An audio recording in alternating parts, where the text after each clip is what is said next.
रविवार को अगर लोटा भरकर शिव को समर्पित करा जाता है तो घर में तेज लक्ष्मी प्राप्त होगी। सोमवार के दिन भगवान शंकर को अगर जल चढ़ाया जाता है तो हमारे घर में शीतलता का अनुभव होता है। मंगलवार को अगर शिव जी के मंदिर में, शंकर के मंदिर में जाकर 1 लोटा पानी चढ़ाया जाता है तो हमारे कार्य में उन्नति होती है। बुधवार के दिन अगर शंकर पर 1 लोटा पानी चढ़ाया जाता है तो जिन लड़कियों का विवाह नहीं हो रहा, जिन बच्चों का विवाह नहीं हो रहा, उन बच्चों के भी विवाह हो जाते हैं हमारा। गुरुवार के दिन अगर शिव जी के मंदिर में पानी चढ़ाया जाए, जल चढ़ाया जाए तो घर में विद्वत्ता का अनुभव होता है महाराज, बच्चे पढ़ने में प्रखर होते हैं महाराज। शुक्रवार के दिन अगर शंकर के मंदिर में जल चढ़ाया जाए तो नारी का अखंड सौभाग्य होता है महाराज। शनिवार के दिन अगर शिव की आराधना करी जाए, शनिवार के दिन अगर शंकर को जल चढ़ाया जाए तो जिंदगी में व्यक्ति की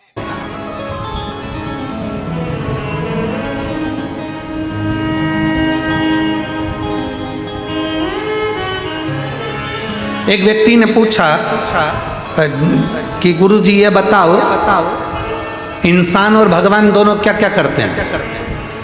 हमने कहा इंसान 10 मंजिल ऊपर पानी देना है तो मोटर से पानी चढ़ाता है, और भगवान हमने कहा भगवान नारियल के अंदर पानी भरना है तो नीचे से ऊपर अपने आप चढ़ा देता है।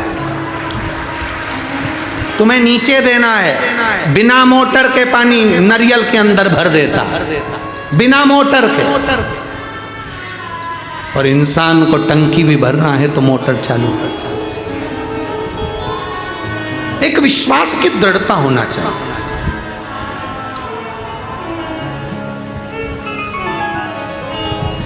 एक भरोसे की दृढ़ता होना चाहिए। जिस समय भगवान राम मेरे राम जी महाराज जिस समय पर सिंहासन पर बैठे तो माता कौशल्या जी ने भरत, शत्रुघ्न, लक्ष्मण, मांडवी, शुतकीर्ति,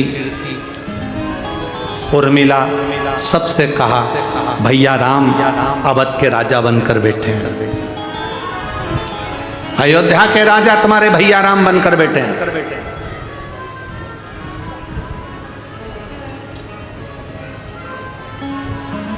और हमारे यहाँ का नियम है जिस दिन राज सिंहासन पर भगवान बैठते हैं, जिस दिन राज सिंहासन पर कोई बैठता है तो वो अपने जो मांगा जाता है वो देना पड़ता है। आज राम जी राजा बनकर बैठे हैं, मांगो जिसको जो चाहिए, जिसको जो चाहिए मांगो।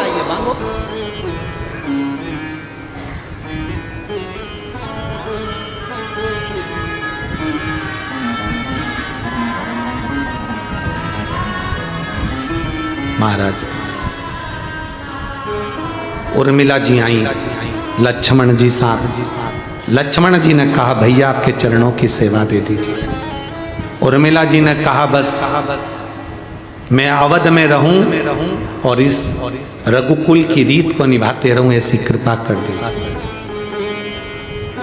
मांडवी जी आई, भरत जी आए, राम जी के चरण की सेवा मांगी।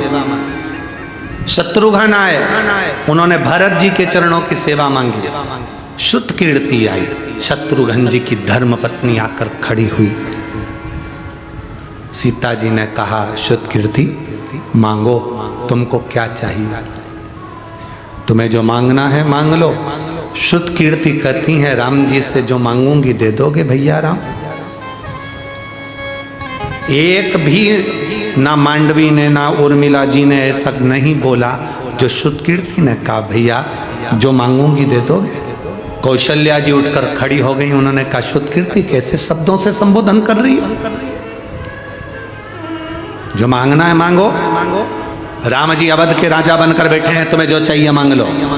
कि कई मैया को लगाइए कहीं डबल से 14 वर्ष का वनवास नहीं मांग ले, फिर से ना मांग ले। कि कई मैया हाथ जोड़ती अपने सूर्य नारायण भगवान के, मेरे ऊपर जो लगा कलंक भी शुतकीर्ति पर ना लगे। ऐसा कुछ ना मांग ले जिससे दिक्कत हो जाए, मांगो शुतकीर्ति। सीता जी ने कहा मांगो मांगो शुतकीर्ति, क्या चाहिए तुमको। शुतकीर्ति कहती है जी जी मुझे आपसे नहीं मांगना है, मुझे भैया राम से मांगना है। पहले इनसे हाँ भरवा, मैं मांगूंगी वो देना पड़ेगा इनको। राम जी ने मुस्कुराकर बोले शुतकीर्ति मांगो तुम्हें क्या चाहिए। भैया वचन दो, जो मांगूंगी दे दोगे। वचन देता हूं जो मांगे कि दे दूंगा। पूरी सभा खड़ी हो गई, ना जाने शुद्ध कीर्ति क्या मांगने वाली है। शुद्ध कीर्ति हाथ जोड़कर कहती है, भैया आपने जो वन में कपड़े पहने थे वो कपड़े मुझे दे दो, वो मुझे चाहिए। वन के कपड़े? हाँ, राम जी ने पूछा वन के कपड़े का तुम क्या करोगे शुद्ध कीर्ति? शुद्ध कीर्ति कहती है, इस जीवन का कोई ठिकाना नहीं। जो एक दिन बाद राजा बनने वाला था, सिंहासन पर बैठने वाला था, उसको रात भर के अंदर दूसरे दिन 14 साल के लिए बन जाना पड़ जाता है। इस जीवन का कोई ठिकाना नहीं, कब किसको कहाँ जाना पड़ जाए। इसलिए मैं तैयारी कर कर रखना चाहती हूँ, अपनी पूरी व्यवस्था कर कर रखना चाहती हूँ। माता, शुद्ध कीर्ति से हमको सीखना है।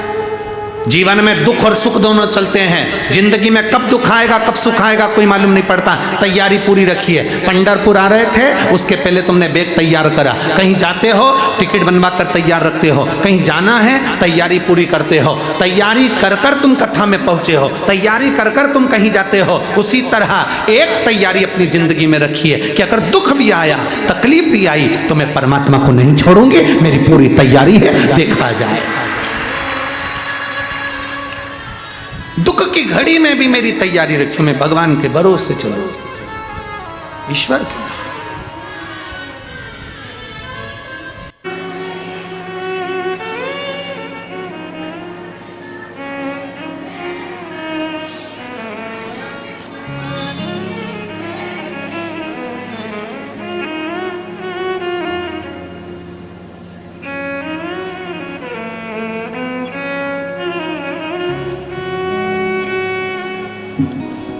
कथा चल रही है, तुम छोड़ दोगे, पर वो नहीं छोड़ता है। पत्र देखिए, मेरा नाम बबीता, पति श्री शंकर लाल, मोबाइल नंबर मेरा ये है। गुरुग्राम हरियाणा से आई हूँ। कहीं बैठी हो तो हाथ हिला सकते हो।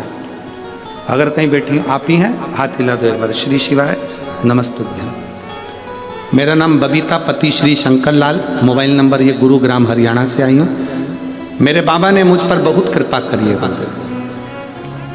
बेटे का सीए क्लियर नहीं हो रहा था, सीए की पढ़ाई कर रहा था, क्लियर नहीं हो रहा था। बेटा हार गया था, हताश हो गया था। शिव जी को जल चढ़ाने का मैंने उसको कहा, मेरा बेटा शंकर जी के मंदिर जाना चालू करा। शिव जी पर जल चढ़ाता, उसके बाद भी उसका सीए क्लियर नहीं हुआ, हार गया। उसने सोचा माँ भोलेनाथ ने मेरा नहीं सुना। हम आपसे एक बात पूछना चाहते हैं, एग्जाम देना है तो क्या पेपर के टाइम पर ही पढ़ोगे? जम के तो बोलो। पूरे साल पढ़ाई करोगे तब तो परीक्षा के टाइम पर पास होगे। उसी तरह पूरे साल पढ़ाई भी करो, मेहनत भी करो, और पूरे साल शिव जी पर एक लोटा जल चढ़ाते रहो तो निकलोगे ही पक्का है। मेरे बेटे ने कहा मैंने जल चढ़ाया, इसके बाद भी भोलेनाथ ने मेरी नहीं सुनी। मैंने अपने बेटे से कहा तू चिंता मत कर, बाबा तुझे पास करेगा ही, तू अपनी मेहनत कर। सियोर वाला महाराज कहता है खूब मेहनत करो, खूब पढ़ाई करो, अब की बार डबल पढ़ा, डबल मेहनत करो। मेरे बेटे ने मेहनत करी, शिवजी पर जल चढ़ाना फिर प्रारंभ करा, छोड़ा नहीं। हम छोड़ देते हैं भोलेनाथ को, पर भोलेनाथ हमें नहीं छोड़ता। अब की बार मेरे बेटे ने जो मेहनत करी और शिवजी पर जल चढ़ाना प्रारंभ करा, एक बेलपत्र पर शहद लगाकर शिवजी को चढ़ाया, और बाबा की कृपा से मेरा बेटा सीए हो गया। मैं बाबा को यहाँ प्रणाम करना। दोनों हाथ हिला दो एक बार। हर हर महादेव। बैठिए। शिव तत्व की प्राप्ति है। शिव की भक्ति, शिव की उदारता। बैठिए। शिव की करुणा। हम भूल जाएं महादेव को, पर महादेव हमको नहीं भूलते। हम भूल जाएं शंकर को, पर शंकर हमें नहीं भूलते।